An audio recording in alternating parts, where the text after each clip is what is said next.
Salut Arnaud. Bonjour Martin. Et nous voici, ça y est, le Spotlight Lyon est passé et il est temps de raconter comment ça s'est passé. C'était il y a quelques jours, c'est bien frais dans notre esprit. Il s'est passé pas mal de choses, il y avait du standard, beaucoup de moderne, beaucoup plus que j'aurais cru, mais c'était très sympa. Il y avait du DC, un main event DC, les copains étaient là.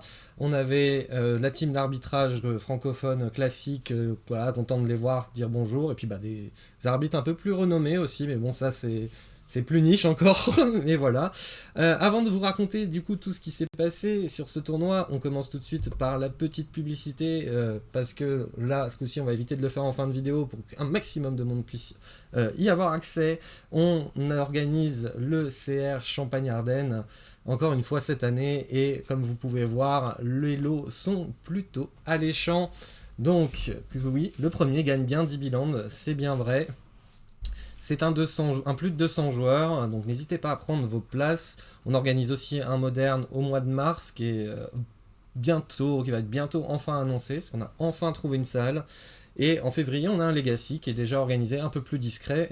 Mais voilà, tout ça dans la description. Vous avez un lien vers le Discord des Professeurs Fest avec toutes les infos sur tous les tournois qui arrivent et tous les liens pour s'inscrire, bien sûr. Donc n'hésitez pas, mais voilà, c'était la petite pub. Maintenant, on peut parler du Spotlight Lyon, où on arrive avec l'équipe. Donc, on est nombreux de la team Racket à y être présents. On avait fait un gros BNB à 8. Donc là, c'est que les bananes qui sont là. Donc déjà, gros big up à tous les copains qu'on fait les perfs qu'ils ont pu faire. Mais on était très contents de ce week-end. Pas d'énormes performances. On n'a pas top 8 sur le GP, mais bon, on a chacun de notre côté fait des tournois qui au moins nous ont permis de revenir avec quelque chose. Déjà, si vous l'avez vu dans le titre de cette vidéo, il y a une qualif Turin pour ma part que je vais vous raconter. Et c'est tout de suite d'ailleurs, parce qu'on commence du coup le vendredi par un petit moderne, voilà, de 80 joueurs, entre 60 et 80 joueurs. Et j'y vais sans prétention, avec mon deck Affinity dont je vous ai parlé en vidéo il y a pas si longtemps, voilà, dans les vidéos de moderne qu'on a faites.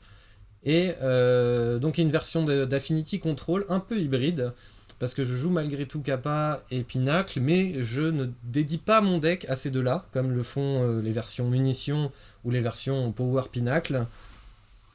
Alors, j'ai pu entendre plusieurs fois que ma liste Metalcraft était dépassée. C'était devenu une blague. Et je commence le tournoi sans prétention. Je commence contre un Esper Control. Plutôt Dimir Control avec un splash blanc. Le splash blanc, je ne sais pas encore pourquoi il y est. En tout cas, je vais le prendre après side, évidemment. Et déjà, dès le premier tour, je vais fetch et je vais faire « Ah, c'est vrai que j'avais oublié de lister un Surveilland. » Ah ouais, ça commence bien. C'est vrai que j'ai pas de surveillante. Et je regarde mon site, je fais ouais, j'aurais pu retravailler mon site quand même, parce que j'avais tout gardé pour la ligue de Soissons, où j'étais forcément sur la draw tout le long du top 8. Ouais. Et parce que voilà, c'était une ligue, il y avait un top. Et et c'était au classement forcément. Donc je savais que j'étais sur la draw, donc je voulais pas de Surveilland pour éviter d'avoir, vu que j'allais avoir ça dans un decklist Affinity, voilà, le Surveilland, s'il est en main de départ, des fois il caille un petit peu parce que vous avez envie de faire un T2 très explosif, donc vous n'avez pas trop le temps de poser le surveil. Mais là forcément c'est une main de départ où je vais fetch surveille T1 parce que je préfère faire T2, j'envoie tout parce que j'ai un pinacle dans l'équation ou deux pinacles dans l'équation et je préfère vraiment faire un truc très violent. Et là je vais pas surveiller, et la blague c'est que du coup je fetch, je pose mon Raveland de tape. Et mon adversaire qui me fait « Ah, toi t'as le Surveilland en main !» Et je sais pas combien de tours plus tard, ma main elle est vide, et il me regarde et fait « Il y a un truc que je comprends pas trop. J'ai pas c'est budget, gros. » C'est budget. Alors que là en plus, mes Mox Opal ils étaient en invention tous, parce que on m'avait prêté les Mox qui me manquaient, non, tous sauf un. Plus les belles sagas et tout. Voilà, donc mais voilà, j'ai pas le budget pour un Surveillant bleu-rouge. Et on affronte donc ce joueur d'Esper qui me prend la première game. Je sais ça commence bien. Mais derrière, ça se passe drôlement mieux, où je vais avoir une Tamio qui va stick à la 2 et qui va pas réussir à déloger parce qu'il... non, pardon, c'est pas une Tamio, c'est Emery. Parce qu'il a pas de fetch, du coup il peut pas push. Et bon, cette Emery, elle me fait faire beaucoup trop de value. Et j'ai mes cutters qu'il n'avait pas vu à la game 1, qui vont vraiment le massacrer. La game 3, elle va être un peu plus intéressante parce qu'il va me jouer sa carte de side. Donc c'est un truc pour blanc-noir qui casse tout ce qui coûte 1 au moins. Ça exile pas, non? Non, ça détruit. Ça casse. Ouais. Et ça suffira pas parce que voilà, encore une fois, je vais avoir une Emery qui va tourner et je vais réussir à résoudre un kappa sous son nez. Et au moment où il se dépatouille pour survivre avec ce kappa en me le bounçant pour 7 mana, vraiment c'est la fin du monde. Je vais faire cutter, recappa et il court vite parce que moi aussi j'ai plein de mana et il y a boum et ça va tuer comme ça. Donc pareil, lui il était persuadé qu'il allait très bien s'en sortir parce que dans une version munitions, une fois que tu as fait la brasse à 1, en général munitions il a beaucoup de mal à repartir. Mais dans la mienne, ça se passe bien mieux. Et donc je commence par une victoire, faut faire 5-0 pour être qualifié. Donc bon, allez, on continue là-dessus. Et on arrive game 2 contre Titan. Et Titan, je me suis dit, ça me paraît quand même être un bon match-up. Parce que voilà, j'ai quelques contres et je vais tout de suite lui mettre la pression. Et puis pareil, j'ai Ewire Might qui va vraiment l'embêter. Le joueur en question, il s'appelle Arthur, si jamais tu passes par là, parce qu'il s'est abonné à la chaîne du coup après, qu'on ait fait un petit quart d'heure club tous les deux. Il va prendre la maxi sauce, lui, c'est vraiment... au moment où il arrive quand même à caster son titan, j'ai pas de compte, mais j'ai Singing to Support qui me fait regagner un tour. Je pioche 2-3 cartes, je trouve mon contre, et j'ai une Ewire Might qui tourne et qui lui mange petit à petit tous ces trucs qui disent que Tom tape. Et à la fin, il concède. La game 2, elle est quasiment pareille. Sauf que la game 2, c'est vraiment... est-ce que... Non, je confonds parce qu'il va y avoir Titan après. Non, la game 2, c'est vraiment le massacre parce qu'il garde pour Vexing Bobble, il garde un land pour Vexing Bobble, ça je me souviens. Et il pioche pas de land derrière. Et du coup, moi, Vexing Bobble, ma main pouvait complètement l'ignorer parce que j'ai une main Tamio Emery. Et c'est tout, on va faire avec le reste et c'est pas grave. Sinon, normalement, c'est censé niquer tout ce qui est Mox et les Bobbles. Et ouais, c'est ça. Mais en attendant, j'ai Tamio que je vais flip Je crois quand même sur cette game, je top deck une Might à un moment pour lui manger sa saga et vraiment ça l'envoie dans l'espace quand il trouve enfin son deuxième land. Donc ça se passe bien. Je réaffronte un titan en round 3. Là qui était un joueur, je vois le tapis de Pro Tour, je me dis bon, ok, ça doit bien jouer aussi, on va faire attention. C'est de la frime. C'est de la frime, bon écoute, lui il a pris pareil, son meilleur 2-0, la game 1 il ne peut rien faire, et la game 2, en fait il va slow roll ses amulettes longtemps, ça va être très malin de sa part, et dans un tour il vient me poser 2 amulettes, et moi je sais en ayant craqué une babiole sur lui qui va piocher un titan. Et il a pas il va se passer des choses, sauf que du coup j'ai craqué une babiole, donc j'ai pioché une carte et entre temps j'ai pioché Rebuke et je suis là ouf, facile.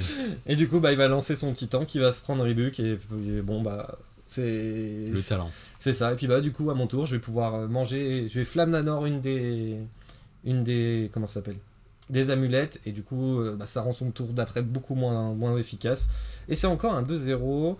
Ensuite j'affronte un copain, on affronte petit Grégory qui est un joueur de Reims qui était descendu sur Lyon vite fait pour faire le moderne parce qu'il a de la famille là-bas. Bim, on stag sur la ronde 4 du coup, qui joue G-Sky Blink.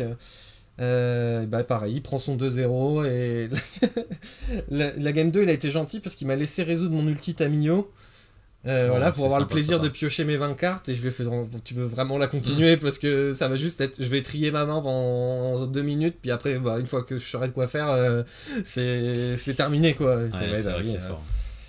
Quand tu pioches 20 cartes dont des mox, évidemment ton tour, si ce tour là tu fais pas des trucs de dingue, au tour d'après il va se passer des choses, hein. Donc on est en win-a-nin et on affronte Boros Energy, et Boros Energy je sais que c'est des games très close parce que il peut faire des trucs très méchants, et puis moi aussi je peux lui faire des trucs très méchants, et la game 1 elle est très serrée, je me souviens, c'est une joueuse qui maîtrise bien son pack. Mais c'est Kappa qui va faire vraiment des dingueries, où j'ai un dernier tour où j'ai un Kappa qui a que 2 marqueurs sur lui, donc c'est une 6-6. Elle est à 13 ou 14, une bêtise comme ça. Et donc je dois faire toute une séquence pour mettre un maximum d'artefacts. Et je calcule à la fin de ma séquence, je sais qu'il me reste un mana up pour Sootcast pour voir si j'ai mieux. Et en gros, si je pioche un artefact dans l'équation, à 0 j'ai gagné parce que j'ai des pinacles, donc il va y avoir plein de drones, donc ça va mettre plein de marqueurs sur Michel le crapaud, enfin la tortue, pardon. Et je trouve cet artefact et donc je tue par en dessous. Par contre, la game 2 elle est beaucoup plus expéditive parce que j'ai vraiment une sortie ultra violente. Et pareil, j'ai une Tamio qui tourne qui va faire des -3 plusieurs fois. Et à chaque fois qu'il va reprendre Flamme of Honor. Ouais. Et j'ai une Emery sur la table qui est aussi du coup un sorcier. Et c'est un sorcier ça. Et du coup c'est vraiment, elle pose une bête, je la tue, je draw 2, je la tue, je draw 2. J'ai le temps de finir par trouver un kill. Et en attendant j'ai des couteaux qui font ya. Artefact contrôle un peu. C'est ça. Et je la regarde avec une Force of Negation tout le long au cas où il y a Wrath of the Sky qui part. Et vraiment en plus mon deck il m'a dit vraiment gros bisous parce qu'elle me envoie un Goblin Bombardement. Mais elle a pas de board et je panique et je fonds dessus parce que je sais que c'est une carte qui sera dans l'équation si elle doit revenir, tu vois, du setup que j'ai, parce que j'ai pas encore fait mon ulti Tamio à ce moment-là, et alors qu'elle a plus beaucoup de ressources alors que moi j'en ai plein, je fonds quand même. Et je me dis ouais mais en fait si au prochain tour elle fait Wrath of the Sky, je suis dans l'espace, j'ai plus de contre, pioche fond. Ouais, c'était une bonne journée. C'est facile et il n'y a pas eu de Wrath of the Sky. Donc, ça joue Wrath of the Sky maintenant les jeux. En side, ouais c'est marrant parce que pendant un moment c'était une carte de side contre blanc-rouge. Ouais, mais je pense que t'as bien envie de fracasser Artefact c'est une bonne grâce à ça. Puis c'est vrai que c'est beaucoup plus populaire qu'il y a quelques mois. Et puis quand toi t'as de l'énergie qui peut venir de nulle part, tes Wrath of the Sky elles deviennent très très vite très très fortes. Hein. Mais bon, après peut-être elle le jouait. Ou Meldon. J'aurais pu me prendre ça aussi. Hein, oui, non, bien sûr, mais Meldon ça me soque moins, tu vois, que Wrath of the Sky. Je sais que. Ça joue aussi le board ce jeu, tu vois, donc plein de petits shots, des petits trucs. Je suis un peu plus étonné, mais pourquoi pas. Mais du coup, 5-0, on se qualifie pour bien Turin, comme ça, le dernier tournoi de la saison pour se qualifier. Donc on est parti au mois de mars pour aller faire du standard, pas de bol, ça tombe le même week-end que le LTC. Ah mince. Donc on pourra pas aller avec les copains en Alsace, hein, tant pis. Tu vas aller à Turin plutôt qu'en Alsace. Bah ouais, je t'avoue que le RC, ça me paraît bien, vrai, ce sera cool, mon premier RC. C'est le Pro Tour après derrière si ça se passe bien. Le Pro Tour, si ça se passe très bien, c'est même les Worlds. Hein. C'est vrai. Donc je le souhaite. Faut que ça se passe très bien. C'est que du standard cette année, pas de chance, mais on peut y arriver là. Et justement, c'est une transition toute trouvée pour parler de standard, parce que voilà, il y a eu 2 énormes events ce week-end à Atlanta et à Lyon. Évidemment, nous on était à celui de Lyon en standard, où je prends à la dernière minute Dimir, après avoir abandonné Temur Loutre combo, que je me trouvais le deck plus assez fort, et que je regrettais par rapport à ce que j'ai affronté. Si j'ai affronté beaucoup de contrôle, j'aurais préféré être sur Temur au final que sur Dimir. Et je passe mon temps à faire des deaths, des fouls, c'est une catastrophe. J'envoyais les trucs aux copains, je fais non mais... Ah, là j'ai pu jouer, j'en ai gagné une, puis après j'ai perdu les 2 autres. Fallait jouer des Riddlers. Ouais, ça avait l'air bien de jouer des Riddlers. Et voir après que c'est Simic Uroboid qui gagne alors que c'était le premier deck envisagé, hein, ça m'a fait... J'ai fait non, c'est pas possible, mais j'avais pas la liste aussi aboutie, hein, donc qui est plus vraiment la liste Uroboid brute qui avait été un peu jouée pendant quelques temps, là, qui perdait en popularité, mais une liste qui tourne beaucoup plus autour de Nature Rhythm. Voilà, c'est pour ça que maintenant ça s'appelle Simic Nature Rhythm, qui est un deck qui est beaucoup plus intéressant parce qu'en fait tu joues un deck Zénith avec le Zénith du standard qui est du coup Nature Rhythm, qui a le bon goût de pouvoir se flashbacker avec l'Harmonize. Et ça te donne des séquences où globalement tu vas toujours faire pour 2 verts et x égale 2 aller chercher une cub. Et ça va te permettre de flashback très vite, voire tout de suite ton Nature Rhythm en ayant développé cub. Parce que voilà, tous tes d'or d'un seul coup font plus de mana. Et quand t'as le truc un peu bébête d'avoir tes Spider Manifestation sur la table et du coup qui commence à sun-tap dans tous les sens, parce que le X est compté dans le coût des cartes, hein, n'oubliez pas. Donc à partir du moment où vous le jouez pour X égale 2, et vous avez dépensé, vous lancez un spell à 4 mana.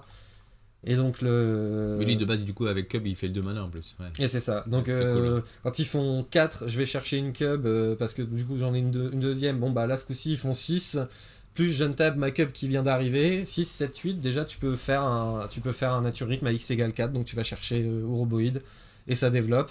Ah ouais, c'est fort. Hein. Ce qui permet aussi de jouer du coup toute une pile de cartes qui sont... Ouais, une petite toolbox. Ouais. Voilà, c'est ce que je cherchais comme mot. Une toolbox. Pour les match-up donnés, exil de cimetière, de masse ou à la carte, de la gestion de cimetière, d'artefacts ou d'enchantement, si on a pas mal dans le format, ou des Riddlers pour te refaire une main toute belle, sachant que Riddler, bah, quand tu le joues pour 2 mana, tu vas untaper quand même tes Spider Manifestations. Sympa. Il s'engage drôlement bien quand il a été warpé, qu'il va pas attaquer, qu'il est tout nul là, et bah hop, il donne 4 sur l'Harmonize, donc tu vas chercher à peu près ce que tu veux aussi derrière. Et donc bah derrière, j'ai une tapée avec un peu de mana et un peu de board, bah boum t'es mort, Counterhoof, c'est ça terminé. a l'air sympa, ça me plairait bien comme jeu, ça bleu vert, j'ai toujours bien aimé, ça a l'air chouette. Hein. Et puis bah voilà, ça, boom. c'est quoi ça du coup? C'est un bounce. C'est un bounce mais qui a le bon goût de pouvoir cibler n'importe quel créa, et c'est pas contre Floodmo qui est non-land. Et du coup, bah, tu peux bouncer les Earthbane en face, ou t'es bête, genre ton adversaire veut gérer Cub, bah non, tu le gères pas. Et c'est encore pire parce que tu perds pas vraiment de tempo comme ce serait de faire bon bah ok j'ai empêché ma bête de se faire tuer mais je vais la rejouer et puis bah c'est tout. Non, bah non, Cub quand elle revient en jeu en fait elle redonne encore plus de mana que la fois d'avant parce que elle a Earthbane une fois de plus quoi. Donc pareil ça fait des petites bêtises donc. Et voilà, un sort modal entre guillemets, soit ça fait draw, soit ça fait un kill en fin de partie. Et vous avez donc une pile très très forte. Ouais, puis c'est fort aussi, si jamais tu as beaucoup de. Enfin, tu peux faire un gros zénith, tu vas chercher ça et tu gères 3 bêtes quoi. Ça renvoie 3 permanences. 2. Non, 2. Mais c'est déjà pas mal. C'est 2 permanences. Enfin, je veux dire, voilà, t'es un peu derrière. T'as un gros nature rythme là, j'appelle ça zénith. Mais... Ouais. Et hop, ça peut te faire un bon retour de tempo quoi. Et vraiment, bah, le deck, ce qu'il cherche à faire, c'est T1 Dork, T2 Cub. Et voilà, qu'on a pu voir. Et du coup, t'as quoi comme Dork? C'est quoi ça le gène pollinateur? Tu engages n'importe quel permanent, tu fais un mana de la couleur que tu veux. C'est ça, donc c'est un Dork aussi quoi. C'est un mauvais Springling Drum ou quoi, mais bon, qui est une bête, donc qui marche avec Cub. Et vu qu'il fait tu aussi veux des bleu, bêtes, hein, de toute façon, vu que tu joues au robot là. Ça met des marqueurs sur toutes tes bêtes. Ça met des marqueurs sur tout le monde, ouais. Donc ouais, ça fait le taf. Hein. Exactement. Et bon, le deck, bah, un des trucs qui était difficile pour le deck dans ses premières versions, c'est que s'il prenait une Vrasse complète, bah, il avait du mal à s'en remettre. Mais bah, Riddler. Riddler, c'est juste trop puissant. Ça fait de la value. Hein. Ah bah c'est vraiment bon bah même que tant pis tu m'as géré mon board bon bah allez je joue mes Riddler hop je me refais une main et hop je continue à reconstruire. Puis les jeux un peu contrôlés je poste ça et t'as des negate des choses comme ça hein, à mon avis donc bah Spider Sense qui est encore plus fort c'est vrai parce que c'est trop mignon de renvoyer ta cub parce qu'encore une fois c'est gratuit quand tu la rejoues c'est vrai que negate ça a mal vieilli et puis ça voilà ça contre les triggers aussi si jamais les gens, voilà, ils ont des triggers un peu forts. Il y a un artefact qui exile toutes les bêtes qui coûtent 2 ou moins, par exemple. Toutes les bêtes et tous les artefacts qui coûtent 2 ou moins, bah ton trigger, bim, c'est non. Je garde mes bêtes, puis bam, je te tue, quoi, globalement. Donc très très très très très fort, hein, pas étonné en plus quand on voit le nom du pilote de le voir là. On voit que dans le top 32, même dans le top 32, bah, le deck il apparaît assez et sur des joueurs qui savent jouer donc bon pas surpris du résultat. On peut voir que Dimir il y en a quand même quelques-uns qui ont réussi à se hisser un peu haut mais même pas en top 16 hein, du G-Sky qui traîne et puis le son évidemment attendu tout ça c'était un peu très très très joué c'est le jeu le plus joué tu sais c'était le jeu le plus joué en deuxième c'était Simic et en troisième c'était G-Sky je crois. Et à Atlanta, du coup, ça a un peu la même dynamique j'ai pas du tout regardé la méta d'Atlanta, mais Atlanta, c'est. C'est Bant, c'est quoi la différence du coup c'est pas du tout la même chose.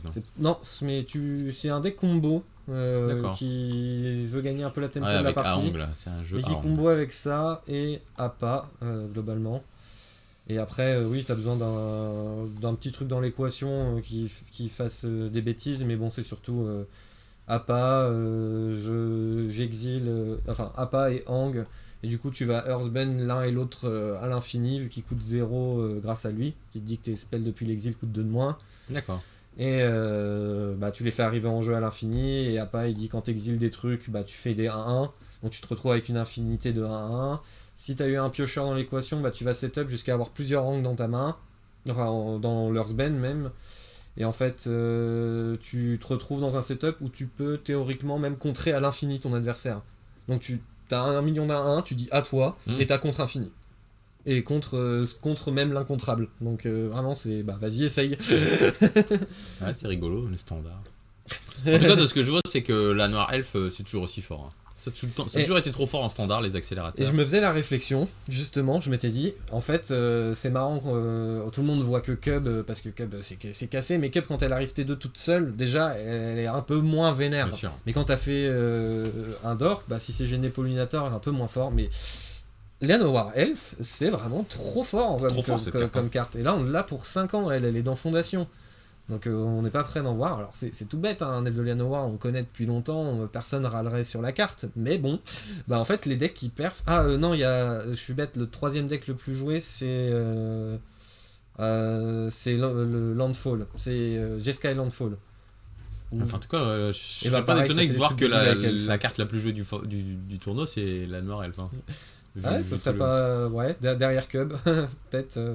globalement, les decks qui jouent les là deux jouent vont forcément ensemble. l'autre. Donc, c'est les meilleurs amis du monde. Donc ouais, c'est ça. Donc là, Llanowar Elf, au final, c'est peut-être lui le problème, c'est lui qu'il faut ban. Non, je crois que Cub, là, il y a un prochain truc en février. Bon, on est à peu près tous sceptiques sur le fait qu'elle sortira pas, parce que c'est trop récent. Mais ça va être le nouveau Vivi du format où tout le monde va râler sur le fait qu'elle soit dedans. Après, tu veux l'affaiblir, tu bannis la noire elfe. Ouais. Moi j'ai joué avec des standards où il y avait justement des elfes et des standards où il n'y avait pas d'elfes, et c'est quand même pas la même chose. Hein. C'est pas les mêmes jeux qui dominent, c'est pas. Quand tu fais un drop 3 ou T2, c'est pas la même vitesse que quand. Et puis t'as un gros avantage par rapport aux autres. Parce qu'un gros défaut du standard, et qui doit se répéter souvent, c'est que les gestions, malgré que là il y a des Vras, elles sont pas assez fortes pour le format, parce qu'il faudrait des Vras T3, il y en a pas, elles sont globalement T4. Les Vras, et c'est trop tard, parce que le format va trop vite, et forcément il va trop vite à cause de quoi? Du mana qui est trop puissant, et donc les mana, il vient d'où? Il vient d'Elf de Llanowar et de Cub actuellement sur ce jeu là. Et puis à côté, il y a Izzet Leçon, et Izzet Leçon, lui, il triche, il a Ancestral Recall, du coup, ça équilibre le mana, le gros CA, ça a l'air d'être comme ça que se bat le format. Donc si tu joues pas Leçon ou Cub, tu pars, je pense, avec un léger désavantage par rapport à ce qui se fait. Et les tops le montrent, il y a des decks qui arrivent à perfer quand même, mais c'est Izzet et Simic qu'on verra le plus. Donc là encore le standard, la méta elle shift totalement. Si quelqu'un suit MTG top 8, il y a encore tout a changé là, en 2 semaines. Ouais, tout le monde va jouer Simic sur MTGO là pour tester la liste, et pour l'avoir du coup tout de suite testé en rentrant, alors fait un peu que de arena dessus, c'est puissant quand même. Ouais, ça a l'air marrant, hein. Ça me plairait bien. Et puis tu t'épuises pas grâce à Riddler, donc c'est tellement fort, tellement écrasant pour ton pauvre adversaire qui est en mode non mais s'il te plaît arrête de slammer le board. Peut-être la tech c'est de jouer ça avec des one shitong, vu que les gens ils jouent des Naturism, la tech anti-mirror. Ouais, c'est peut-être un peu mignon. Ouais, c'est peut-être un peu mignon genre. One Shitong il a du mal à trouver sa place, il a toujours ce défaut d'arriver 1-1 en jeu, et ça c'est vraiment son problème. Et qui se fait shooter par n'importe quel sort rouge, malgré que t'avais pioché X égale 1 milliard. Ouais. Oui, c'est ça, son ETB, oui. Qui lui met ça les trigger marqueurs en pile et qu'il peut mourir en réponse. Ouais. Ça, c'est vrai que c'est un peu chiant. Et du coup, on fait un solide 1-4 drop, et j'étais là, tant pis, c'était sympa, je me suis très vite rendu compte que mon deck c'était pas le bon choix, que Dimir c'était pas ce que j'aurais dû jouer, et tant pis, au moins je me suis bien amusé. Mais là pour Turin, on va se donner tous les moyens, et donc là il y a leur win qui arrive ce week-end. Ça va changer beaucoup de choses, forcément. C'est ce week-end déjà les previews? Ouais, c'est ça, c'est ce week-end déjà que donc toutes les cartes sont disponibles. Il y a Springling Dove dans le format, et Spellsnare, et un nouveau Fatal Push. Donc ça va faire des choses. Tu peux m'expliquer le Fatal Push Alors, c'est pour un noir, tu détruis créature en 2 ou moins, et tu peux Blight 1, la nouvelle mécanique, pour gagner 2 points de vie en plus. D'accord. Ouais. Donc tu vas chercher toutes les bêtes chiantes du format pour un noir en éphémère, et si t'as une créature qui peut se prendre un marqueur -1/-1, histoire de dire, bah tu gagnes 2 points de vie. Ok, ouais. D'accord. Mais il va y avoir des sales cartes. Hein, Blight, ça a l'air d'être une bonne mécanique. Hein. Bah, il y a surtout où il y a des cartes vraiment qui ont été révélées. Il y a une carte monstrueuse et un nouveau Shadow, on en parlera après. Et j'ai vu, il a l'air sympa. On va en entendre parler. Donc ça, c'était le samedi midi matin. Et derrière, bon, on se dit, bon, allez, tous les potes, ils sont encore en tournoi. La plupart sont sur le main event Duel Commander. Bah, allez, moi aussi, je vais faire du Duel Commander. On va faire un petit 8-man avec mon Claude. Ça se passe bien, je rencontre un Slime Foot pourtant en ronde 1 où je mulcate, je frôle de gagner la partie. J'étais vraiment au bout de ma vie. Non mais c'est le tout petit manque, mais mon adversaire a eu la force de top deck un Chaos Defiler au moment où j'avais enfin repris le contrôle de la game. Évidemment, pour revenir d'un mulcate, il y a eu une histoire de Clamp Claude. Ouais, ça c'est sûr que... ça m'a drôlement aidé. Et la game 2, je l'ai complètement dans les mains. Et en fait, le dernier tour, lui, il a plus de cartes en main. Sur la table, il a une griffe.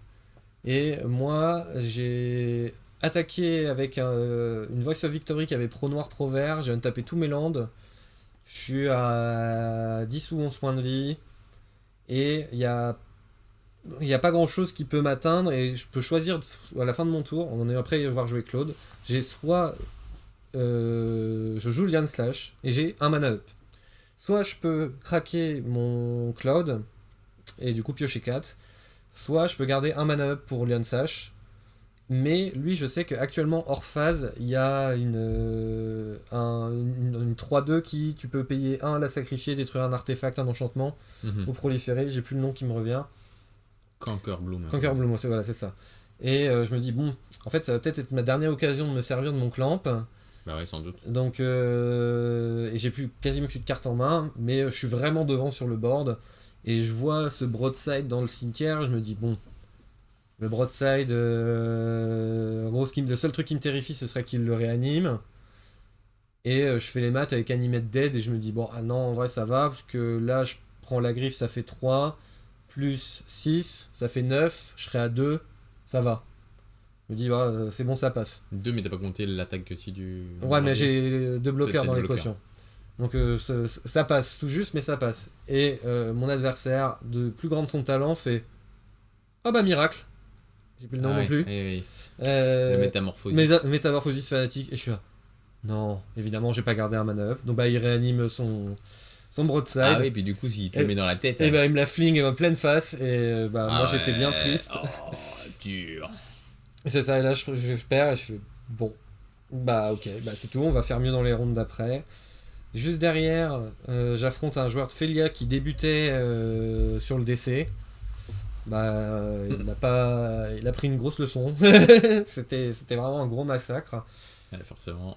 Et mon dernier match... Voilà, c'est bon, ça m'est revenu. J'affronte un J-Trog et la première game, il me fait le mule 4, donc c'est son tour de voir. Et vraiment, il me propose rien du tout. Il monte en land, et puis moi je commence ma petite grind game, tout va bien. Je vais vite chercher Land Slash, je lui retire tous ses lands, et je vois que au fur et à mesure que je lui mange ses lands dans son cimetière, il est pas content. Et à chaque fois qu'il pioche, à mon avis, ça va être un truc qui reprend les terrains du cimetière ou une bêtise dans le genre. Et bon, il va quand même me poser un J-Trog, je vais tout de suite le gérer. Et derrière, je vais finir par le tuer avant qu'il me propose quoi que ce soit. J'ai pas vu du grand J-Trog, hein, franchement, dans ce match. Et la game 2, il keep 7. Il fait T3 J-Trog. De toute façon, je le laisse jamais untap avec son J-Trog.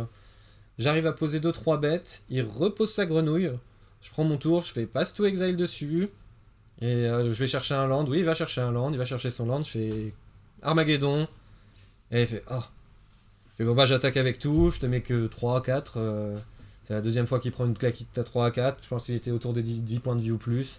Il prend son tour, je vois qu'il tank, je fais est-ce que tu veux vraiment continuer cette partie parce que j'ai vraiment le board. Mais t'as pas de mana. T'as pas de mana, et puis moi j'ai plus de cartes parce que je sais qu'il y a eu Clamp encore une fois dans l'équation.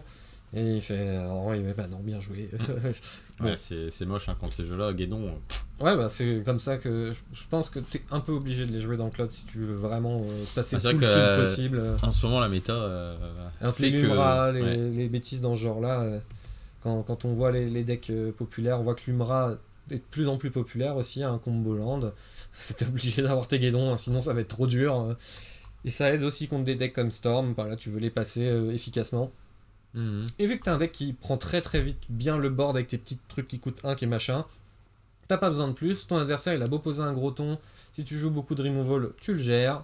Et c'est comme je fais dans ma liste, moi j'essaye d'en jouer le maximum des removal blancs qui coûtent 2 ou moins, et, euh, et même des cartes un petit peu plus rares comme Banish to Another Universe, hein, si jamais vous connaissez pas cette carte.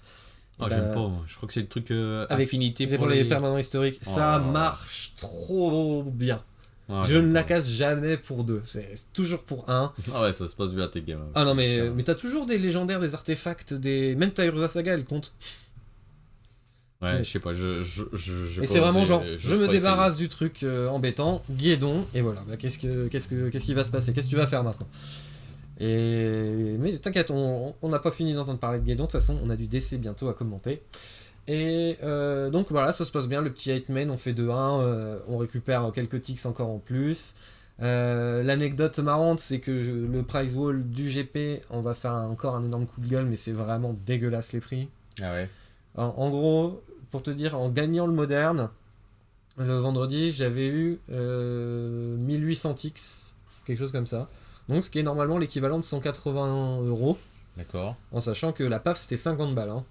Ah oui, quand même. Donc déjà, mais vu que tout le monde gagne des ticks dans tous les sens, j'entends, vu que c'est ce genre de fonctionnement où vous démarrez une partie, vous et votre adversaire, vous avez des ticks de participation à la ronde, et vous avez des ticks sur la table, et celui qui gagne, il repart avec. D'accord.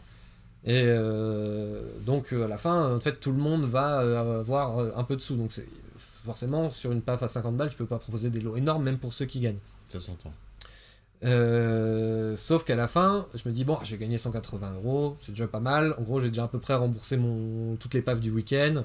Si je me débrouille pas trop mal sur les quelques autres fun que j'ai prévu de faire, au moins je ferai une petite plus-value. Si on est toujours content de rembourser les frais de déplacement et les PAFs, au moins on se dit, bon, on n'est pas venu pour perdre de l'argent et on a profité des copains. Puis des fois, il y a le truc encore en plus, mais la gloire, par exemple. Mais là, je vais au prize wall et je regarde les prix de tout parce que j'ai le temps. C'était le samedi surtout que j'ai fait ça. Le samedi après mon drop, j'avais 2 heures à tuer avant de faire mon 8 main là. Et bah pendant 1 heure, je regarde tous les prix sur Card Market et ils vendent tout x2. Tout x2 quasiment. Ouais. Et donc bah en gros mes ticks ils valent pas 180, ils valent 90. Du coup, Et là c'est déjà un peu moins rentable. Mais je finis par trouver un Secret Lair qui vendait et qui était plutôt 70% de la cote, entre 70 et 80% de la cote que 50. Et du coup, bah, je me suis acharné. Tout le week-end, tous les ticks que j'ai pu aller, bah, j'ai pris ce Secret Lair là au maximum. Et voilà, je le revendrai de mon côté et ça remboursera quand même une grosse partie. En plus, c'est des cartes de multi qui se revendent bien. Donc c'est parfait. Mais du coup, bah, j'avais cette info de savoir sur le prize zone l'un des seuls trucs qui était rentable. Et j'ai vendu cette info parce que j'ai aucun scrupule. Et des mecs qui sont venus me demander, ouais, on a vu que t'as fait le prize zone. Eh les gars, je me suis tapé 1 heure. Soit tu portes une banane, soit je le vends. C'est combien? Et je fais, oh, et il me fait 5 balles. Je fais, ok, 5 balles, allez. 5 balles pour l'info. Je vous donne l'info. Après, maintenant, vous la vendez, vous la diffusez à tout le monde. Moi, je m'en fous. J'aurais au moins été payé 5€ de l'heure pour avoir torturé tout le prize wall. Et ben, Et on fait les petits profits. C'était bande de l'anecdote. scalpers. Bah, pas le choix. Hein. Sinon, les seuls trucs qui étaient rentables, c'était les planches non découpées de cartes. Mais c'était 10 000 ticks. Mais ça, oui. Ouais. Par contre, ça se revend très très bien et assez cher sur le marché. Et puis, si tu connais des gens qui savent découper des cartes, tu peux faire des jolis C'est des non-factory trucs récents, ça ou... Ouais, c'était du Avatar. D'accord. T'avais les communes et unco d'Avatar et les mythiques rares. Voilà, on a vu un mec repartir avec les deux. Hein. Le gars qui a dû faire le tour de la salle pour récupérer les tics de tout le monde, ça, on l'a imaginé. La déco de son petit garçon. Allez, dans la chambre, on va coller ça sur le mur. Oh, bah, à mon avis, s'il a été aussi motivé, c'est surtout qu'il va aller voir un truc d'imprimerie. Il va leur dire, va vous me les découper, tout un petit peu décalé, s'il vous plaît, pour les revendre derrière. Hein. Ah ouais. Voilà, Ouais, c'est vrai. les bonnes NFC. Donc ça c'était le samedi, et dimanche, bah voilà, on n'est pas sur le jour 2 de standard, hein, forcément, en ayant droppé. Donc on va refaire du moderne, il y a une qualif pour Prague, voilà, la première qualif pour Prague. On le fait avec le copain Mika, gros bisous à toi aussi. Et on est parti là pour cette ronde, donc c'est de la ronde sèche, et le top 8 est qualifié. D'accord. Et ça commence pas trop mal aussi, parce que pareil, ronde 1, Titan, et je retombe contre Arthur, Ah que oui. j'avais tagué le vendredi. Au moment où il s'assoit face à moi, il fait oh non. Et ben il a repris 2-0. Parce que vraiment, Titan, c'est vraiment trop dur pour eux contre mon deck. Le Titan, ça aime pas les contres.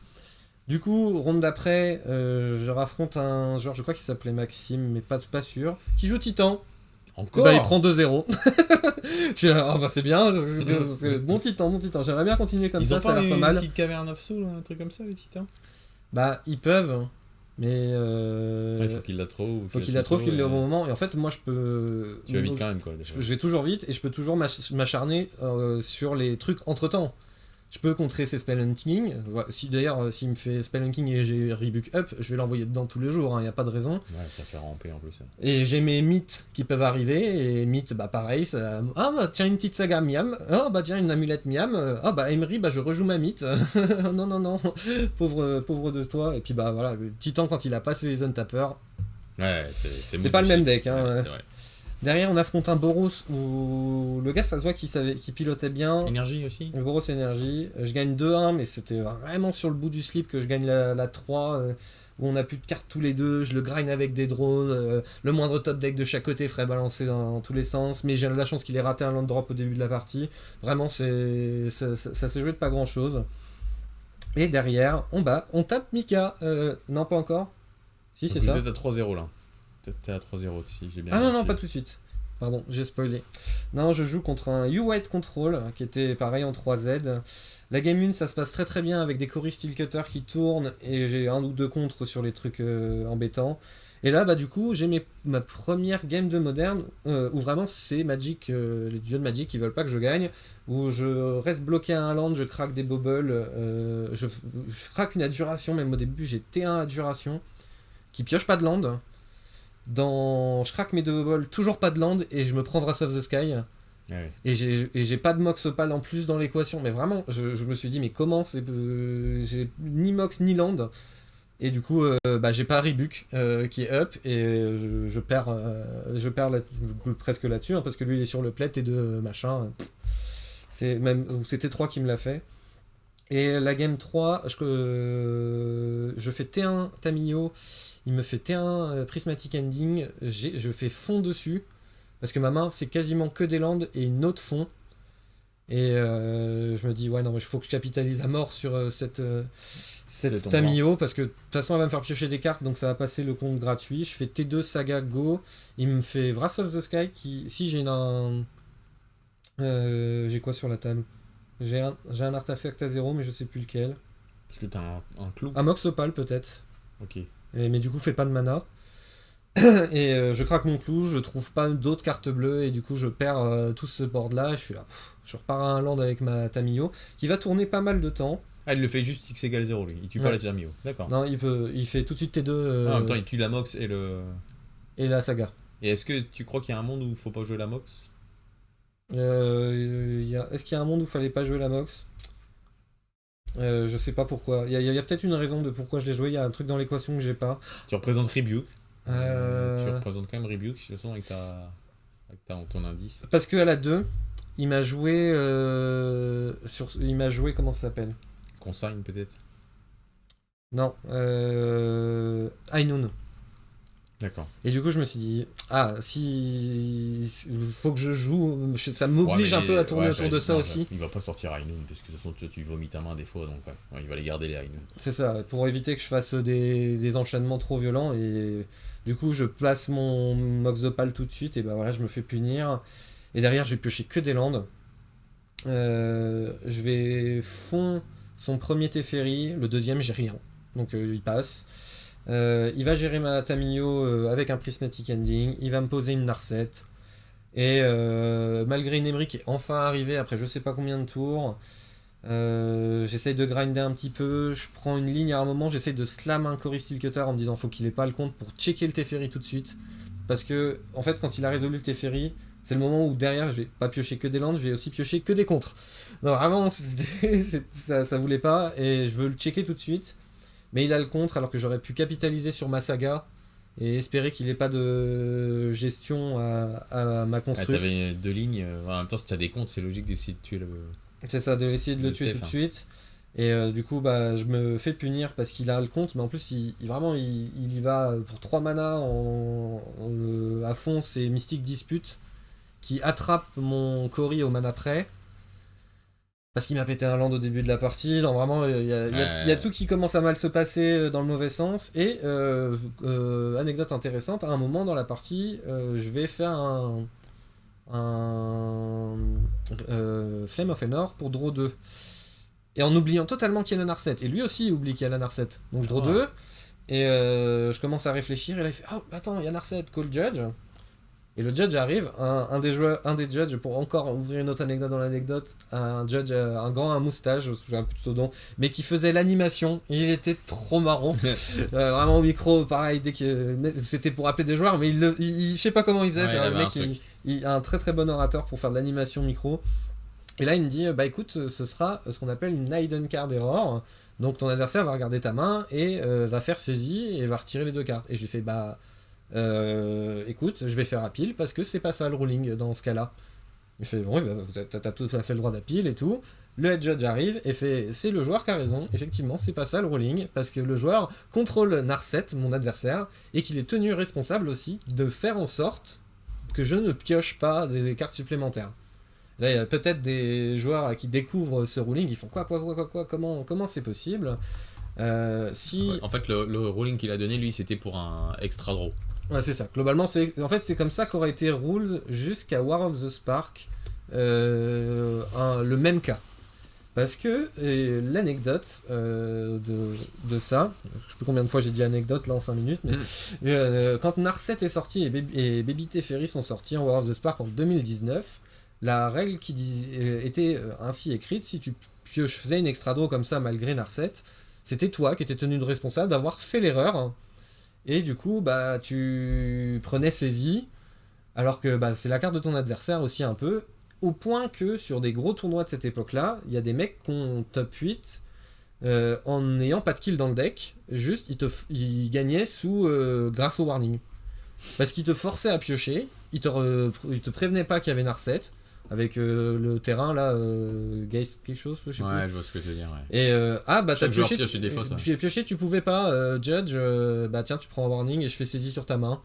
Et bah t'as pris game loss au de ton 3ème. C'est quoi ça? Et du coup, bah ils ont changé la règle qui maintenant est si c'est toi qui contrôle l'effet qui modifie les règles du jeu. Il y a Talia par exemple, Teferi, Narset, tous ces effets là. Tu dois faire gaffe à ce que ton adversaire ne fasse pas l'erreur. Comment ça se traduit lorsque tu es en game? Ton adversaire te joue un spell qui va draw 2, genre Brainstorm, c'est vraiment la catastrophe. Et bah je vais faire Brainstorm, tu dis stop, ton Brainstorm est résolu, je passe la priorité, mais attention, tu ne peux pas piocher tes 3 cartes. Là tu as fait tout ton boulot. Donc là, lui il peut pas faire ah bah du coup je joue pas mon Brainstorm, non c'est trop tard, hein. Faut pas déconner non plus, il va pas revenir en arrière. Mais s'il te dit Brainstorm et que tu dis oui et que tu ne l'empêches pas de piocher les cartes, de commettre l'erreur, tu vas être tenu responsable aussi de cette erreur. Du coup, les 2 joueurs normalement ont un warning pour Game Rule Violation. C'est vraiment très dissuasif du coup pour éviter de toi abuser de ça. D'ailleurs, dans l'équation, le head judge ne va pas lui mettre de warning à mon adversaire, il va juste lui mettre un failure to maintain yes set. Dans l'idée j'étais pas d'accord parce que ça respectait pas le truc jusqu'au bout, mais ça changeait rien à ma vie. J'ai préféré me dire bon au moins j'ai le bon ruling qui est on va régler ça comme une game rule violation, donc c'est à dire qu'on va prendre 2 cartes au hasard de ma main et on va les mettre au-dessus de ma bibliothèque. Et là mon adversaire en entend ça il fait ouais mais du coup il connaît ses 2 prochains top decks, c'est n'importe quoi. Oui mais en fait il n'y a pas de bon côté, toi tu as pas fait en sorte que je pioche pas, certes c'est peut-être plus ma faute moi qu'à toi, mais encore une fois les règles sont pas là pour être parfaites, hein, elles sont là pour essayer de répondre au mieux et du coup on décide que le fait que je connaisse mes top decks c'est le moindre mal Parce que si c'est mélangé dans le deck, ça va le plus corrompre la partie de Magic possible. Ces 2 cartes, je vais les piocher, et de toute manière, que je les connaisse ou pas, ça c'est le moindre mal. Donc voilà, faites attention au ruling des arbitres, des fois ils peuvent se tromper, et c'est bien de connaître les règles, ça te permet de dire non, c'est pas ça monsieur, s'il vous plaît. Sinon, tu dis ça parce que t'es arbitre, nous on sait pas, on fait confiance, puis des fois. Bah ouais, ça aide hein, de le savoir, mais tu pourrais le savoir sans être arbitre. Hein. Mais bon, bref, ça m'empêchera pas de perdre la partie quand même. Donc voilà, je perds celle-là, je suis en 3-1, et Mika a perdu aussi, et là on est en pitié, pas le tag, et ben on se tag. Vous étiez tous les deux 3-0 dans 3-1, c'est ça? Non, lui il avait perdu avant. Donc lui, mais on est tous les deux en 3-1, on s'affronte. Il joue quoi, Mika? Il joue Eldrazi, Gruul Eldrazi, donc avec les Miko Spawn, des Kozilek Command, Emrakula 13, voilà, c'est cette bêtise-là. Le fameux jeu que tu avais joué avant, d'ailleurs. C'est ça, le jeu que je jouais avant. Et il me bat 1-2, en ayant fait tout, on a fait 3 belles... Ouais. Ah, parce que j'ai dit mon score, 2-1. Ouais, d'accord. On a tous les deux fait des... Enfin, les 3 games, il n'y avait pas de death de chaque côté, on a joué. On s'est rendu compte que le match-up était vraiment très fort toss dépendant. Ah ouais. Parce que c'est le premier qui a le temps de se setup et regarder l'autre qui forcément prend un énorme avantage. Tout ça des comptes quand même, tu peux. Ouais, mais mais lui il a des triggers. C'est ça. Contrer, voilà, mes contres ils sont c'est consigne les meilleurs contres dans l'équation, il n'y a pas photo. Mais en fait, si je peux poser le board, setup Tamiyo, Emery ou un cutter et le regarder avec mon consigne, il pourra jamais rien faire. Par contre, si c'est à l'inverse, je suis plus dans la réponse obligé de rester contre up parce que s'il me slam un paire des 7 morts, je suis trop dans l'espace, je développe pas et forcément je perds vu que lui il avance dans ses gros spells et lui il me fait 3 très bonnes sorties. La première, donc je me bats de toutes mes forces, mais il m'écrase quand même. La 2, il s'en rappelle parce qu'il me fait 2 vrasses et je vais quand même repartir parce que voilà, il me fait la vrasse qui met 2 à tout le monde pour tuer une première Emery et clear mon board. Kozilek, c'est ça? Ouais, Kozilek. Et je reconstruis derrière. Et ensuite, il me fait la vrasse qui détruit tous les artefacts et tous les enchantements là, qui donne un nounours. Un truc qui coûte 4 qui est sorti en miroir. C'est vert, c'est ça. Hein. C'est ça. Ouais. Et bah oui, mais il y a Emery qui est toujours sur la table, donc je vais pouvoir reconstruire encore et je la gagne là-dessus. C'est marrant comment ça dodge les cartes de hate Emery. Bah c'est un peu ça. C'est le résumé de ces games depuis tout à l'heure. Je sais pas, je prends ça, c'est pénible, mais Emery. Hop, ça redémarre. Petit 1-2 pour 3 qui. Allez, fort musclé. Ça ira. Et la game 3, je pioche la moitié de mon deck et je vois pas un seul consigne. Et bah ça va jouer, hein, forcément. Et il gagne. Et derrière, du coup, lui il est en win-anin. Parce que s'il gagne la prochaine, il peut ID et il est bon. 3-1, 4-1. Ouais. Donc 5-1, ID, 5-1-1 et on est bon. Ça fait top 8. Attends, vous étiez à 3-1 tous les deux, vous êtes tapés. Donc lui il est à 4-1, c'est ça? Ouais. Et il peut encore en winning. Il y a 7 rondes, non? 6 rondes? 7. Si. S'il gagne la prochaine. Et s'il gagne la prochaine, il a un winning. C'est ça. Non, s'il gagne la prochaine, il est in, globalement, il va s'asseoir face à son adversaire, il va lui serrer la main et ce sera terminé. Quoi. Il pourra faire drôle là derrière, en effet. Ouais. Ah, c'est cool. Et donc moi, je suis en X2, j'ai plus grand chose à espérer, mais je peux au moins jouer pour les lots, et je tape un joueur de tronc. Et alors là, je m'en remets toujours pas, mais je perds le toss. Et lui, il est en blind total. Il sait pas ce que je joue. Moi, je sais qu'il joue tronc parce que j'ai scout, et avec mes 2-0 titans, ça allait assez vite. Et je me dis, bon, tronc, ça va. Je vois que j'ai une main très explosive. En plus, je suis trop content de ma main de départ. Il y a des mox et tout dans tous les sens. Et une petite Tamiyo, mais j'ai un Surveilland qui m'embête. J'ai mon Surveilland, tu l'as cette départ. fois. Ah, bah ouais. Oui, c'est le dimanche, j'avais listé le Surveilland. Et eux, ils jouent des cartes quand même, c'est pénible ça. C'est ça. Et bon, tronc, c'est sur le T3. Et si j'ai mes contres, ça va le faire, ça peut le faire. J'ai le Tamiyo qui flippe T2 dans l'équation, enfin... Je me dis, ouais, c'est fine. Et lui, il prend son tour 1, il fait, bon bah... labyrinthe du Guin, je mets un dévoreur en dessous, je l'engage, je joue une Mindstone, j'engage ma Mindstone, Vexing Bobble. Solide. Et moi, je suis là. Boum. C'est terminé, il sait même pas ce que je joue, donc je lande surveillant, trigger, hein. Il prend son tour, il fait Karn, je scoop. Je sais même pas la peine. Ah ouais. C'était même Et pas lui, la il avait peine. vu quoi? Il a vu Surveillant, c'est Il a ça? juste mon surveillant du R. Ouais. Ça, c'est bien. T'as mis une carte au bottom ou pas? Enfin, au cimetière ou pas? Je me souviens même plus. Mais... Ouais, il a très peu d'infos, lui. Je suis là. Bon, Ça bah, joue beaucoup de Vexing Bubble, leur jeu, là? une. Juste une? Ah ouais. Ouais. Oh, dur. Non mais vraiment. Dans Karn. Ah ouais, solide, le mec. Dans Karn, je suis là. Bon bah, je suis foutu. Au final, il vaut mieux connaître ce que joue ton adversaire ou pas connaître et faire la scientifique de défense. ouf. Voilà, c'est ça le truc. Donc bon bah la 1 est atomisée et la game 2 je vais juste résumer à j'ai un départ un peu classique et ma main elle est si je pioche un land je peux faire adjuration et ça y est je souffle ou si je pioche un artex à 0 et je vois ni l'un ni l'autre pendant je sais pas combien de tours. J'ai une Tami non une qu'est-ce que j'ai sur la table. J'ai fait des drones avec un pinacle, ça c'est sûr. Ah oui, mais j'ai mule 5, c'est pour ça. Alors, vraiment, ça voulait pas. Bon, bref, en 10 minutes, c'était plié, mais vraiment 10 minutes. Et je me dis, bon, bah, tu sais quoi, on va aller voir le win-in de Mika, parce qu'il était vachement plus intéressant que ma partie. Et Mika, lui, il affronte un joueur de Zo. Zo contre Eldrazi, c'est tendu. Surtout que notre liste, elle a un peu changé par rapport à ce qu'on avait avant. Avant, on se battait vraiment bien contre Zo parce qu'on jouait 3 paires des 7 morts de Hugin. Et globalement, c'est des cartes que veut pas du tout affronter Zo. Mais maintenant, vu qu'il en joue 1 et 2, ou 1 et 1, c'est plus pareil. Et quand j'arrive, ils viennent de finir la 1. Parce que Michael a top deck Emrakul. C'est le seul truc que j'ai vu, il a top deck Emrakul, le gars a scoop. Et la game 2, son adversaire, il enchaîne les erreurs. Mais alors, en fait, celle-là, je peux bien la raconter, la partie. Il a fait T2 Cavrou, donc 5-5. Je te cogne avec. Mika il fait Rumble pour développer un petit spawn et avoir un T4 un peu agréable.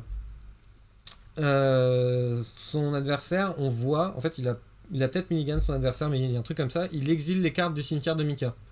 Il fait pas discard draw. Temps, Là dans ma tête je me dis, oh il y a ça, et oh il doit avoir quand même une main qui se tient, et vu comment il va jouer agressif, ça va vite se comprendre.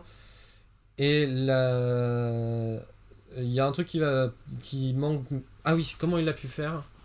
Il a fait T1 labyrinthe, talisman, T2 rumble, T3 mycospawn, Mika kické, qui target le land qui fait blanc. Un triome. Ouais, blanc, vert, noir en face. Et son adversaire, il tank, mais il a 3 mana up. Hein. Il tank, il fait consigne. Et là, bon, Mika, il se dit qu'il se fait un peu spatialiser. Consigne sur le trigger qui va exiler le land. C'est tout. Et du coup, Mika, il est complètement buggé. Il fait, bah attends, je peux aller chercher mon land? Oui. Du coup, il est dans son land. Et là, dans ma tête, je suis là, bon, soit il prend caverne. Je sais pas trop comment marche. Et comme ça, son père des 7 morts en main, il est sûr qu'il passe. C'est même pas. Je crois que bon, si jamais il le pioche ou une bêtise comme ça, mais je me dis, bon, au moins c'est posé. Soit il va chercher Ghost Quarter, qui lui pète son délire, ce qui est pas désagréable. Et soit au pire il prend le Temple Eldrazi, mais en fait il a encore le land drop, il a Shifting Moonland. Donc je sais qu'il a 7 mana au tour d'après. Donc ouais, non, mais si, il y a. Bah non, il y a pas. Il y a un truc qui. Il peut pas avoir peur des 7 morts parce que je vois pas pourquoi il l'aurait pas joué. Mais bref, il prend Temple Eldrazi. Je suis là, c'est dommage, un peu loupé. Mika, t'aurais pu assurer d'être tranquille pour le reste de la partie. Et l'autre il prend son tour, il fait flash, je tue Miko spawn, je te réattaque à 5. Donc là Mika il est à 10. Et il prend son tour, et en gros, vu qu'il a pas cherché sa caverne, il a pas de source de rouge pour développer Chrysalide, et il a un K-commande en main. Et je vois qu'en fait il a extrêmement envie de tuer le Cavrou et de gérer le flash. Il veut vraiment se débarrasser des deux. Et s'il avait pu développer Chrysalide dans l'équation, c'était quand même drôlement mieux. Mais il y avait encore mieux, c'était tu gérais le flash et ils faisaient une armée de spawn. Et bon, le Cavrou, t'en mets un devant et globalement il est plus ou moins géré. Parce qu'il a Emrakul 13 sous son labyrinthe. Donc ça, il y a un côté que il peut le rusher quand même celui-là. D'ailleurs, son adversaire, quand il a exilé dans le Rumble, il y avait eu un K-commande, il exile pas le K-commande, il exile les bêtes. Ah ouais, alors c'est deux types quoi. Ouais, c'est ça, et on est là, bon ça aide un peu. Mais du coup, il fait ça. Bah, j'exile tout ton cimetière, j'exile Kavrou. Je suis là. Encore un petit coup loupé, mais bon, au moins ça tient. Ouais, Et son adversaire, il pioche. On voit qu'il est pas content. Et encore une fois, il a pas discard draw sur ses 2 attaques. Moi, je suis persuadé qu'il a 2 tribal flammes en main. Mais persuadé. Il fait pour un Ragavan. Parce qu'il a bleu-rouge et le Triome. Il fait Ragavan. Qui dash pas. Même pareil, Mika, je vois qu'il était presque prêt à prendre 2 PV. À prendre 2 PV, ok. Et Tribal Flame face. Je vois, pourquoi il a pas dash sur Ragavan, c'était gratuit. Puis il est plus protégé en main que sur la table. Parce que Mika, au tout début de la partie, il a fait un dévoreur, un reveal de dévoreur. Donc il sait qu'il a dévoreur en main aussi. Voilà, c'est ça la carte à 7 qu'il a en main. Bon bah du coup Mika hydro, il fait dévoreur, j'exile le singe et voilà, et il a top deck Ghost Quarter Mika aussi sur ce tour là, du coup il peut faire land, Ghost Quarter, paf je pète ton land. Du coup, le fameux Tribal Flame va au moins. C'est ça. Faut mettre que 2, c'est ça? Bah, il peut mettre de bleu rouge. Bah, il a, du coup, il va faire bleu rouge et pleine. Soit blanc, soit vert, ouais. Et il pose un fetch, et on voit qu'il réfléchit, et en fait, on comprend tous les deux que il a pas de source de noir dans son deck autre que le Triumph qu'on vient de casser. Donc il veut mettre son que 4. Tribal Flame, il met que 4. Donc il laisserait Mika à 1. Et alors que ce petit coup de Ragavan. Et voilà, et le Ragavan, et le Ragavan, du coup, il est plus là. Qu'on a pu mettre le point, quoi. C'est ça, ça réfléchit. Puis il prend son tour, Mika. Il land un autre temple Eldrazi. Il compte avec les tirs dans le cimetière. Il fait je renvoie le Emrakul qui est en dessous dans ma main et ça passe tout pile. Je le joue et son adversaire il se coupe. Un autre Tribal Flame, tu vas me le mettre dans la tête. J'ai pas envie de voir ça. Et frustré de pas grand chose. Et vraiment il aurait jamais dû la gagner cette partie, je pense, si tout le mec il dash Ragavan ou. Non mais même rien que le flash, tu sais, qui a été mis pour tuer le Mycospawn, s'il avait été contré, le Mycospawn il n'y avait pas de question à se poser, le land il aurait jamais dû aller le chercher, enfin il était tilté, et du coup Mika gagne, et je fais écoute là normalement c'est bon, mais ça se trouve je vais pas pouvoir drop, il était trop en stress, parce que c'était son premier potentiel top 8 quoi. Bien joué à lui. Et les standings finissent par apparaître, je fais les maths, et je fais écoute, je suis persuadé que c'est un clean cut, tu passes, c'est sûr même si tu fais ID avec ton départage tout pourri. Et il fait t'es sûr? Je fais oui t'inquiète. Il s'assoit à son adversaire, il a même pas le temps d'ouvrir la bouche que l'autre il fait ID et ok je prends et il est 8ème et c'est un clean cut, c'est X11 enfin tout ça X11 il passe et après c'est 2 défaites. C'est cool hein, ça fait donc plaisir. il se qualifie pour Prague et à côté de ça on a Carbo lui qui fait un standard complètement au hasard, deck prêté la veille, il connaît pas la méta, on lui prête Simiku Roboid, il fait 7-0. Je me qualifie à Prague. Ouais, normal, classique Carbozo. Voilà, si tu lui prêtes un deck le jour même, c'est là qu'il te c'est prête. Vrai, quoi. Il apprend tout sur le tas. Facile, quoi. Donc, génie, quoi. Maintenant, ça me fait 3 raisons de me qualifier pour Prague, Mika, Carbozo et mon ego. Donc, moi, je veux y aller. Maintenant. Donc, c'est tout. Plus qu'à faire un score plutôt correct à Turin, un top 128 ou top 64, bêtises dans ce genre-là, et ça qualifiera pour le prochain RC. Donc comme ça on pourra enchaîner. Allez hein. Et moi à côté, j'ai joué ma dernière ronde quand même, hein, parce que globalement je joue pour les lots, pour le remboursement, parce qu'il faut faire 4 victoires pour être remboursé. Et je réaffronte Tron, qui m'a fait Natural Tron Game 1 dans spam des... Enfin je me suis pris vraiment... Karn into Ulamog, quand il fait Natural 3 en vrai il fait des bêtises. J'ai pas réussi à suivre, mais la game 2 il a moins rigolé quand j'ai fait consigne et je lui ai fait une sortie Kappa T3 avec des consignes dans l'équation, donc vraiment il peut rien faire. Et la game suivante je fais 2 Emery d'affilée, la première elle meule consigne la game 2 elle est encore plus facile que ça parce que j'ai Annonciatrice des marées. Qui m'a drôlement aidé, donc qui va le bloquer tout le long. Ça a l'air bien dans le match-up. Évidemment, mais là Emery elle arrive, elle me le consigne, Annonciatrice des marées, un land. Je suis là, Emery elle est forte. J'en joue une deuxième au tour d'après pour juste me le 4. Tamio, Flamme d'Anor, Métallique Ribuc, un land. Je suis là, je t'attaque pour un. Emery c'est trop fort, c'est aggro. Quand tu commences à attaquer pour un avec ta Emery, mais que dans l'équation il y a quand même une Tamio qui est à côté, qui va flip. Et du coup, bah, moins 3 Tamio, je récupère le consigne mêlée, Ouais. qui va me permettre de dire non à ce que tu fais, 1 plus 2, et le tour d'après, où j'ai à peu près le létal grâce à un cutter, je crois que c'est un cutter qui tourne, et bah, ah non, bah non, ça peut pas être cutter. Je crois que c'est des drones qui tapent avec un pinacle, parce que les cutters, je les cut contre tronc. Bah, je refais un moins 3 de Tamio et je récupère consigne, donc je suis encore tout vient à mon bonhomme. Carton à ma famille, ouais. Voilà, c'est ça. Quand tu fais deux fois consigne from the graveyard, ça aide. Donc on rafle vite fait les lots de Donc remboursement. 4-3, c'est bien, solide. Alors, on tient la baraque. Et on est content du week-end. Une qualif pour, pour 2 poteaux, plus une qualif de mon côté. C'est cool. Et on a pu regarder un peu le décès d'un œil où on voit que c'est un Lumra qui a gagné. Hein, c'est la team Prime, la finale. Hein, Alexandre Aber et Grégoire. Ancien Prime. Oui, c'est vrai que ancien Prime, mais bon. Non, Oui, il avait le t-shirt quand même. Et, c'est tout comme moi, bien sûr. où il y avait quand même quelques gros joueurs qui étaient là hein, sur le DC, même Ouais, si, c'est un beau top 8. Hein. si beaucoup étaient sur le main event standard. Hein, c'était un peu la blague qui tournait au début. Ah, vous êtes là pour le vrai tournoi ou pas Ouais. mais bon, très très content de voir hein, 226 joueurs sur un GP officiel, sur un tournoi où bon, c'était un peu triste parce qu'on voyait que tous les arbitres francophones ils avaient été un peu paqués sur le DC. Il y avait un côté, le DC il était d'un côté de la salle, séparé par les boutiques, l'autre côté où il y avait les main events, les side events. Je fais ouais, bon, ils l'ont mis pour faire bien, mais c'est pas encore. Ouais, c'est pas encore forcément le format très populaire C'est aux yeux du reste de l'Europe, quoi. Mais ils ont fait un effort, ils l'ont appelé Main Event DC. Voilà, donc ce qui est déjà un début de pas vers ce format, même si c'est pas un format officiel, hein. faut pas oublier. En tout cas, Ouais, de mois top 8, hein, et c'est... le deck devient très populaire. En pensant Hein. qu'il était vraiment bien placé, et ben, dans les mains de bons joueurs, ça gagne. Et... Donc c'est vraiment très fort. J'ai vu que lui, dans sa liste, par rapport à moi, il jouait, c'est vrai que j'ai pas pensé... Summer Bloom, je crois que ça s'appelle, tu sais, le truc pour deux. Ouais, tu fais 3 extra lands. C'est vrai que c'est trop fort en fait cette carte dans ce jeu. Moi, ce que je veux, c'est tout le temps poser plein de landes. Ouais, Moi, j'ai joué la petite 1-1 qui fait. Tu sais, je pose un land de ma main là qui est moins forte quoi. C'est juste ça en moins bien. Ah, Summer Bloom, une bonne carte bannie en moderne. Hein.